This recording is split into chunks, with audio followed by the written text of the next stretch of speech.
morning, everyone. It's a really beautiful day. Some wouldn't think so because it's cloudy, it's drizzling rain, but the garden has been so dry, and now we've gotten good rain for 2 days and expect some more today, so that's great for gardeners. And today, Larry and I both feel rushed because we're behind on everything. We've got lots of garden work, lots of trimming, mowing, all kinds of work to do. So he's out using the weed eater. The generator you could hear running in the background because we still don't have our electric source fixed for the pump. And today, to start with, I am putting out some of these leaves that I collected last winter. So it's time to get those around the potatoes. The soil is very wet around the potatoes, so I want to get some of these leaves on to conserve the moisture that's in the soil now.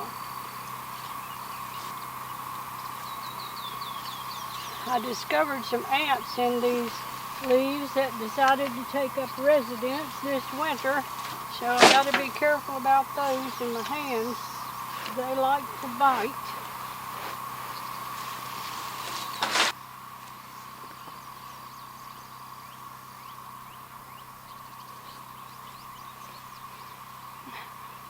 Okay, now these leaves are going to be a benefit to the potatoes, of course. They're going to keep the soil cooler. They're going to help deter weed growth. They're going to help keep moisture in. So that's all a good thing for the soil and for the potatoes. And then after that, they'll still be here and help with the next crop that we want to plant here.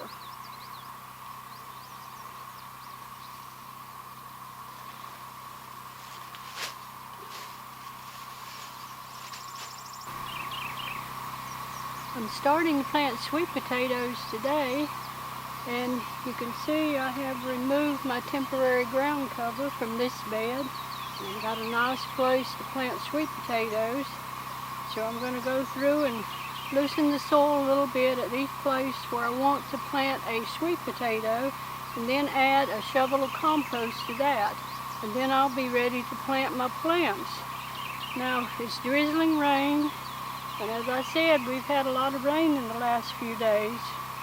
If this were a garden where I tilled all the soil and then planted, it would just be too wet for me to come in here and do anything.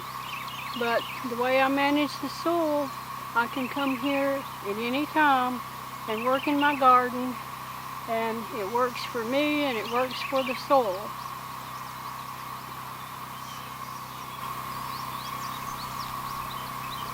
I'm going to start this row by loosening the soil where I want each plant, and you can see how nice and soft this soil is and how easily it works. So that is just wonderful that it will do that with no tilling. Now you can see this row I already have prepared, and I've added a shovel of compost to each place where I wanted a plant, and I've stirred some of those in, but not all of them yet.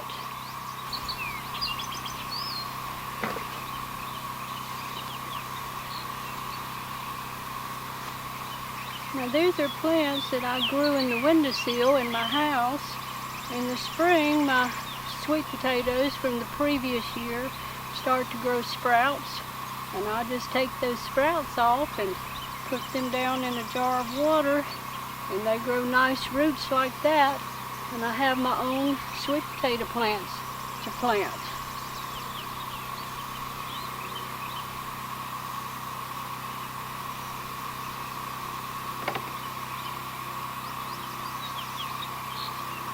See what a nice plant that is?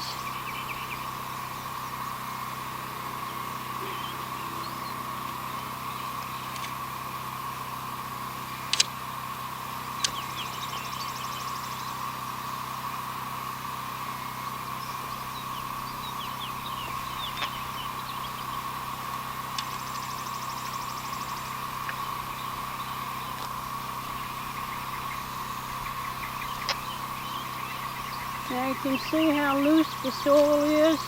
What a nice place I have to plant a sweet potato plant.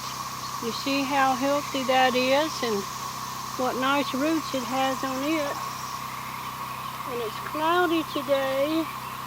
More rain is expected.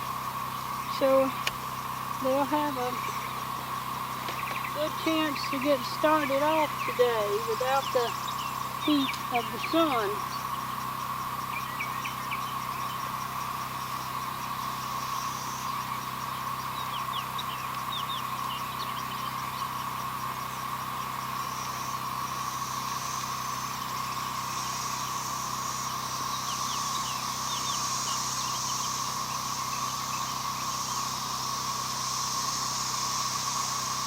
I don't think about mulching sweet potato plants because they will mulch themselves. When the vines grow, they will cover all this. So initially, before they grow a lot, I will do a little bit of hoeing. After that, they will cover the ground and take care of the weeds themselves. Now, years past, I did mulch sweet potatoes with hay, but I learned I didn't have to do that. I also want to take up another one of these temporary ground covers so that if it rains more today, this spot can also get watered with the rain.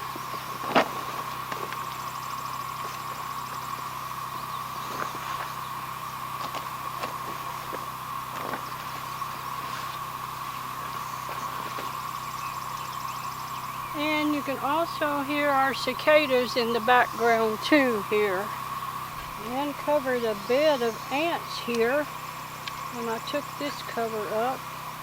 I'm going to try to discourage them a little bit from being right here where I want to put sweet potatoes. If this doesn't help enough, I can come back and spray with some water and soap that would help get rid of some of these. I did get bit a couple of times, which is annoying, but that's just part of working in the garden.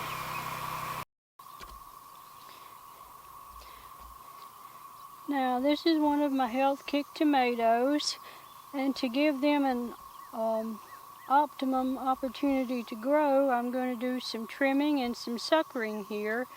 And I want to show you how I do that. So also I have put up the stakes and tied the tomatoes up, and I did that with a Florida weave, or some people call it a stake and weave method, and I have a video on that I will link at the end of this video. But for today, you can see these little suckers here. I'm going to take that off. And there's one. Also, these lower leaves that are so close to the ground, I'm going to go ahead and take those off. That will help with airflow. And there's another small sucker. Now you can see this one right here, that's the first one that grows next to the first bloom.